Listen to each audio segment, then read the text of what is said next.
سیدنا عبداللہ ابن عباس رضی اللہ تعالی عنہما بیان فرماتے ہیں کہ نبی صلی اللہ علیہ وآلہ وبارک وسلم نے ارشاد فرمایا، کلوا فی القصع من جوانبها ولا تأکلوا من وسطها فإن البرکۃ تنزل فی وسطها او کما قال۔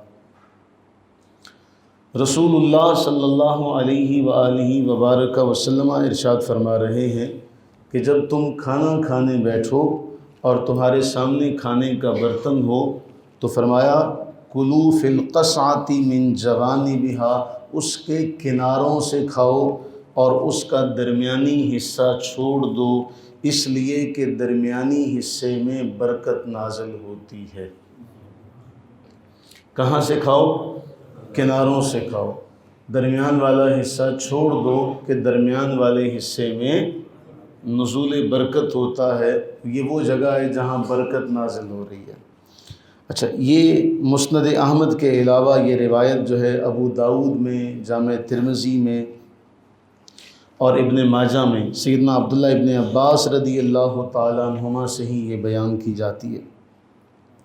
آپ جانتے ہیں کہ پہلے وقتوں میں جس طرح آج ہمارے ہاں ہو گیا کہ ہر ایک کے لیے الگ الگ پلیٹ کا انتظام کیا جاتا ہے، پہلے وقتوں میں ایسا نہیں ہوتا تھا۔ ایک بڑے برتن میں سرید بنا لیا۔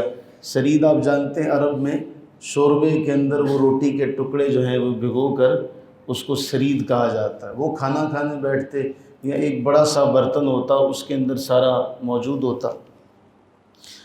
اگر اب بھی ایسا کہیں موقع آ جائے کہ کسی ایک برتن کے اندر سارے لوگ کھانا کھانے بیٹھیں تو ان کو کھانے کے آداب رسول اللہ علیہ السلام نے سکھائے کہ آپ نے کہاں سے کھانا ہے؟ کناروں سے کھانا ہے۔ ویسے بھی اگر ہم اپنی ہی پلیٹ میں سے کھانا شروع کریں تب بھی ہم کنارے سے کھائیں، یہ کھانے کے آداب میں سے ہے، کیونکہ درمیان والے حصے میں برکت نازل ہوگی۔ اب درمیان والے حصے میں برکت نازل ہونے کا مقصد اور مفہوم کیا ہے؟ جب بڑا برتن ہوگا اور سارے لوگ اس کے کناروں میں سے کھائیں گے، درمیان میں جب برکت نازل ہوگی تو اس برکت کا اثر سب تک برابر جائے گا۔ یہ بالکل ایسے ہی ہے۔ جب میں اس کا مطالعہ صبح کر رہا تھا تو مجھے فوراً قرآن کریم کی وہ آیہ مقدسہ یاد آئی۔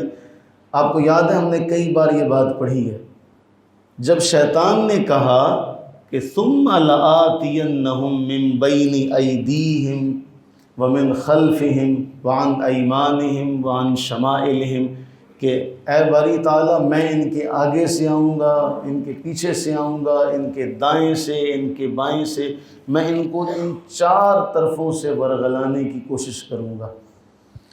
اور میری کوشش کا نتیجہ کیا نکلا گا؟ وَلَا تَجِدُ أَكْثَرَهُمْ شَاكِرِينَ، تجھے اکثر شکر کرنے والے نہیں ملیں گے۔ یہاں مفسرین ایک نقطہ بیان کرتے ہیں کہ اس نے اس سمت کا ذکر نہیں کیا، اس نے اوپر کا ذکر نہیں کیا، تو آپ کیا کریں؟ آپ اللہ سے مدد مانگیں۔ جب آپ اللہ سے مدد مانگیں گے تو اللہ کی رحمت اوپر سے نازل ہوگی۔ جب اوپر سے رحمت نازل ہوگی وہ ان چہار اطراف کو محفوظ کر لے گی، تو وہ ان چاروں طرفوں سے آپ محفوظ ہو جائیں گے۔ تو ایسے ہی رسول اللہ علیہ الصلوۃ والتسلیم نے ارشاد فرمایا جب کھانا کھانے بیٹھو تو ان کناروں سے کھاؤ، درمیان والے حصے کو چھوڑ دو، کیونکہ وہاں برکت نازل ہوتی ہے۔ ہم کتنے خوش قسمت ہیں، رب کعبہ کی قسم، ہم جیسا خوش قسمت کوئی نہیں ہوگا کہ جن کے آقا ان کو کھانے کا طریقہ بھی بتا رہے ہیں، اور ان کو کھانے کا، یعنی کھانا ایک ایسا عمل ہے کہ اس کے بغیر کسی انسان کی زندگی نہیں گزر سکتی۔ اب ایک شخص نے کھانا کھانا، اگر وہ کھانا کھاتے ہوئے یہ ذہن میں رکھے کہ میں کنارے سے اس لیے کھا رہا ہوں کہ میرے آقا کریم صلی اللہ علیہ وسلم نے حکم دیا ہے، تو اس کو ایک ایک لقمے پر کتنا ثواب ملے گا۔ اللہ سے دعا کریں کہ باری تعالی ہم سب کو عمل کی توفیق نصیب فرمائے اور ہم سب پر اپنی برکت نازل فرمائے، آمین۔